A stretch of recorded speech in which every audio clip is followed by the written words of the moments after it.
हर हर महादेव। एक प्रश्न आया है कि किन मूर्तियों का जीर्णोद्धार कैसी कैसी अवस्था में करें, क्या विधि होती है। जो सूक्ष्म रूप से मैं बता देता हूँ, ब्राह्मणों को तो क्या ही बता सकते हैं क्योंकि सभी ब्राह्मण विद्वान हैं, जानकार हैं, किंतु मैं सूक्ष्म रूप से फिर भी बताना चाहता हूँ। ये मेरी इच्छा है और प्रश्न भी आया था इसलिए।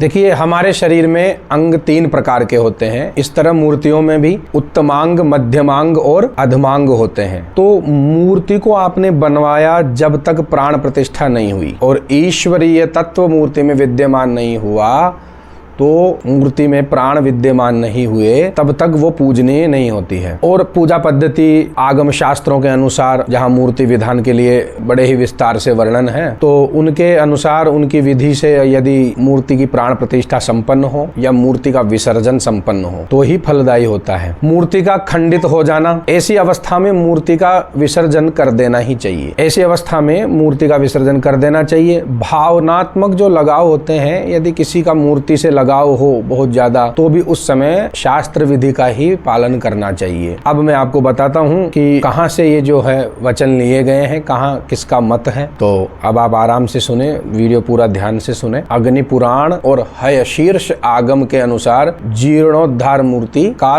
तब करे विसर्जन जब मूर्ति प्रमाण से रहित हो, मूर्ति का एक भाग टूट गया हो, चांडाल शव या अशुद्ध स्थिति में स्पर्श करवाई गई हो या करी गई हो, या मूर्ति में गड्ढे पड़ जाते हैं। इस अवस्था में भी आप मूर्ति का जीर्णोद्धार कर सकते हैं, विसर्जन कर सकते हैं। ग्रंथ तो ऐसा भी कहते हैं कि 100 वर्ष में तो ग्राम देवता और 500 वर्ष में विशेष पीठ देवता, 5000 वर्षों में सिद्ध पीठों के देवता जीर्ण अवस्था को प्राप्त हो जाते हैं। तो उस समय समय पर मूर्ति के जीर्णोद्धार और या फिर जागृति के लिए जो संस्कार होते हैं वो करने चाहिए, किंतु अजीर्ण का उद्धार कभी नहीं करना चाहिए। अब ये कर्म कौन करे? वैदिक ब्राह्मण, वेद पाठी ब्राह्मण हो, गायत्री उपासक हो, नित्य कर्म संध्या इत्यादि करता हो, तो उनसे शुभ मुहूर्त निकलवाकर प्राण प्रतिष्ठा का और जीर्णोद्धार का मुहूर्त निकलवाएं। उसके बाद वैदिक गायत्री उपासक ब्राह्मणों की देखरेख में विधिवत जीर्ण मूर्तियों को सही समय जानकर पाशुपत मंत्र से बेल वृक्ष से या उचित विधि से प्रतिमाओं को निकाले। जो भी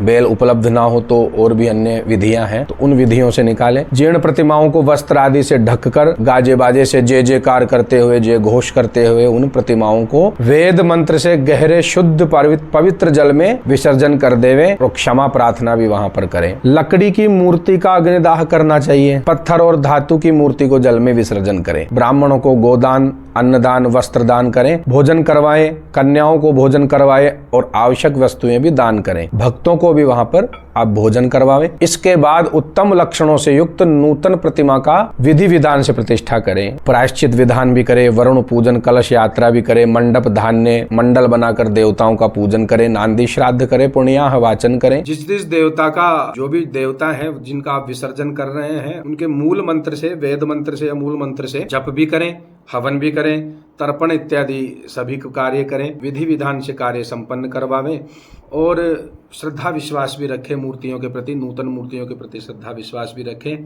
विसर्जन की हुई मूर्तियों से वहां आपने क्षमा याचना की जहां जल में विसर्जन किया। कुछ गुप्त मंत्र जो मैंने चलचित्र में नहीं बताए हैं कि कौन से मंत्र से आपको विसर्जन करवाना है, कौन से मंत्र से मूर्तियों को हटाना है, और